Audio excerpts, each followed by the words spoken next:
नमस्कार दोस्तों। कई सारी जगहों पे पेट्रोल के प्राइस 100 रुपये है, तो कई सारी जगहों पे तो 100 के भी पार पहुंच चुका है। मैंने खुद कल 103 रुपये पेट्रोल लेकर के आया, तो सोचा कि इसके बारे में आपको ज़रूर बताना ही चाहिए। ये तो अच्छी खबर है। इनफैक्ट ये 2014 के पहले होता तो आप कहते हैं कि आम आदमी को परेशानी हो रही है, बहुत महंगाई बढ़ गई, लेकिन 2014 के बाद से तो ये नॉर्मल हो गया। लोगों की सोच बदल चुकी है। लोग कहते हैं कि हमारा जो पैसा है वो राष्ट्र निर्माण में इस्तेमाल हो रहा है, क्योंकि अगर आप पेट्रोल के प्राइसेस 100 रुपये से अधिक देते हैं तो इससे सरकार को मुनाफा होता है और सरकार उस मुनाफे का राष्ट्र निर्माण में पैसे लगाती है। तो आप छाती चौड़ा करिए और आप भी गर्व से बोलिए कि हम पेट्रोल प्राइसेस 100 रुपये देते हैं राष्ट्र निर्माण के लिए। भाइयों बहनों, ये सीना चौड़ा करने का सिर्फ श्रीगंगानगर जिले को ही हक नहीं मिलेगा। मैं आपसे वादा करता हूं कि पूरे भारत के हर जिले, हर शहर में लोग ये कहेंगे कि मोदी जी, हमारा सीना भी चौड़ा हो गया, हम भी आज देश हित में 100 रुपए पेट्रोल खरीद रहे हैं। भाइयों बहनों, विपक्ष वाले हमें कहते हैं कि मोदी जी, जब पेट्रोल महंगा हो जाएगा तो हमारी गाड़ी 2-4 किलोमीटर कम चलेगी, आगे नहीं जा पाएगी। मित्रों, मैं रहूं ना रहूं, लोग रहे ना रहे, ये देश रहना चाहिए, और इसलिए गाड़ी आगे जानी जरूरी नहीं। भाइयों बहनों, ये देश आगे जाना चाहिए।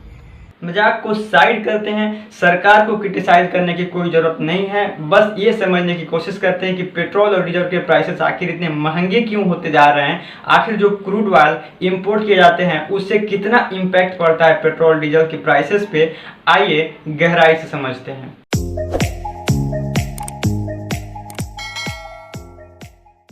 आजकल हमारी सरकार डायनेमिक प्राइसिंग सिस्टम का इस्तेमाल करती है पेट्रोल डीजल के भाव को मापने के लिए। जी हाँ, जैसे ही कोई ग्लोबल मार्केट में चेंज आता है, जैसे ही प्राइस नीचे या ऊपर जाता है, उसी तरह से इम्पैक्ट डालता है हमारे यहाँ पेट्रोल और डीजल पे। जी हाँ, तो आप ये बोल सकते हैं कि ये एक डीरेगुलेटेड सिस्टम है जिसमें डायरेक्टली सरकार नहीं बल्कि ग्लोबल मार्केट इम्पैक्ट डालता है। अगर वहाँ पे प्राइस हाई होता है तो पेट्रोल का भाव यहाँ पे बढ़ता है, अगर वहाँ पे प्राइस लो होता है तो यहाँ पे भी पेट्रोल के भाव घटते हैं।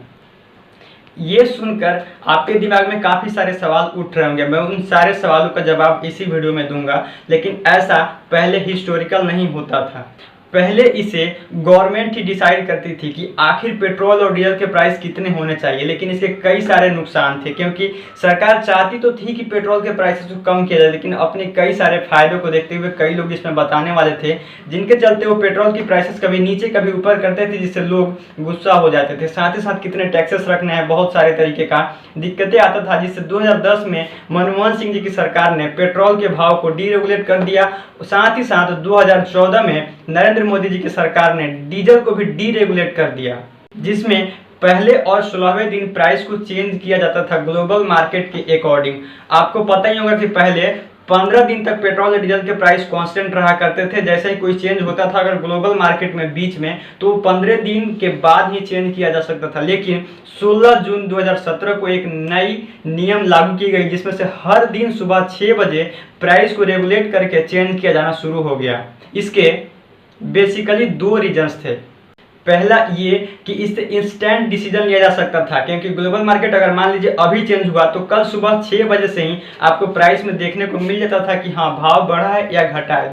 दूसरी रीजंस थी अवॉइड स्पेक्युलेशन। जी हाँ, कई सारे लोग ये जान जाते थे 15 दिनों के अंदर में ही कि कब भाव घटा या बढ़ा, तो पहले ही जाके पेट्रोल ले लिया करते थे, ज़्यादा से ज़्यादा मात्रा में घर पे लिया करके रख लेते थे, जिससे सरकार को लगता था कि हमारा नुकसान हो रहा है। चाहे कई तरीके की पैनिक से बचने के लिए सरकार ने नियम ला दिया। इंडिया में 84% ऑयल को इम्पोर्ट किया जाता है, मीन्स कि विदेश से लाया जाता है। जैसे ही क्रूड ऑयल का भाव हाई जाता है, उसी तरह से पेट्रोल के भाव और डीजल के भाव भी हाई जाते हैं। तो यहाँ पे एक सवाल ये उठता है, आप पूछोगे कि भाई अगर इतना ही डिपेंडेंट है क्रूड ऑयल पे, तो जब पिछले साल लॉकडाउन में क्रूड ऑयल का भाव निगेटिव में गया था, तब हमें पेट्रोल सस्ता क्यों नहीं मिला?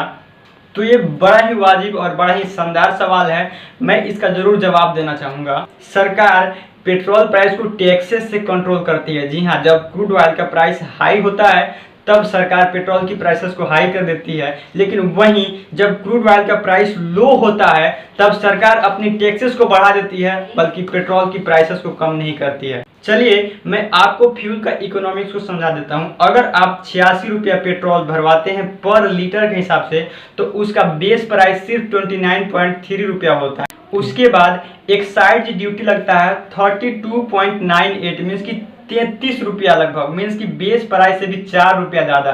साथ ही स्टेट गवर्नमेंट भी चार्ज करती है, जिसे वैट कहा जाता है, 19 रुपीज़ 19.92 मतलब कि लगभग 20 रुपये हो गए। साथ ही कोई अलग भी चार्ज लगता है, जैसे डीलर का चार्ज, वो लगभग 30 रुपया होता है। और भी अलग से चार्ज लगते हैं, जैसे फ्रेट चार्ज लगते हैं, डीलर कमीशन लगते हैं लगभग 3 रुपया 70 पैसा।